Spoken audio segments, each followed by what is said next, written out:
amigos de Masehualcamatis, estamos en la comunidad de Ojitalcuayo y acabamos de entregar la donación de juguetes de nuestra campaña Dona un juguete y regala una sonrisa a niños indígenas de la Huasteca Veracruzana.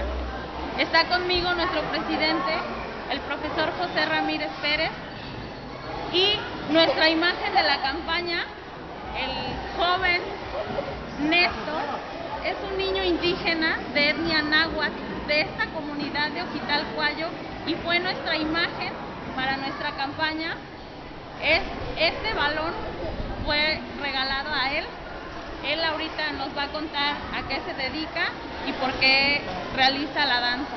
Hola Néstor, ¿cuál es tu nombre? Néstor Bautista Santiago. ¿Cuántos años tienes? 12. ¿Qué estudias? En la secundaria. ¿Por qué danzas? Porque me gusta. ¿Qué sentiste cuando viste en el cartel tu imagen? Muy bonito.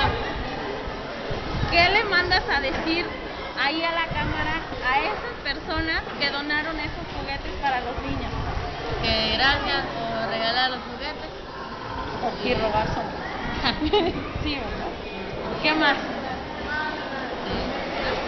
Nada más. Bueno, le pido al profesor José Ramírez Pérez, nuestro presidente, que dirija unas palabras a esas personas que donaron juguetes y que hasta el momento hemos regalado. Vamos a visitar más comunidades. Profesor, unas palabras. Que sí. Gracias a los compañeros, compañeras, a los amigos que tuvieron a bien donar un juguete. Este juguete ya fue entregado, parte de lo que se alcanzó a recabar a los niños de aquí de Ojitalcuayo, del municipio de Izhuatlán de Madero, es de la etnia náhuatl.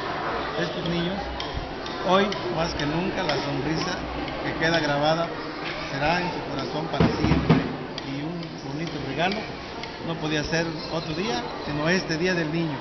Gracias a todos los que donaron, les invitamos a que nos sigan apoyando, porque no es la única campaña que estamos haciendo. Masehualcamatis es una asociación civil con fines no lucrativos, es una asociación civil donde rescatamos nuestra etnia, nuestra cultura, y aquí Ojitalcuayo es el semillero de las danzas. Aquí tenemos el niño de la sonrisa eterna, aquí en nuestro cartel, que es uno de ellos danzantes. También tenemos otras niñas. Vengan. Miren, estas otras niñas también, aquí tenemos más niños, miren que forman parte de la danza, y pues vamos a invitar a toda la gente que nos ve, va a apreciar a través del video, que nos sigan apoyando. Nuestras comunidades indígenas necesitan mucho de todos nosotros. No esperemos a que vengan otras personas, sino nosotros mismos como indígenas debemos de apoyarnos. Un indígena que apoya a otro indígena es maravilloso y es algo propio que nosotros tenemos. Masehualcamatis somos asociación civil con fines no lucrativos. Muchas gracias. Gracias, niños, y díganle muchas gracias. Digan gracias a todos. A la Tlaxcamate. En náhuatl, en náhuatl. Muy bien, Tlaxcamate. Tlaxcamate.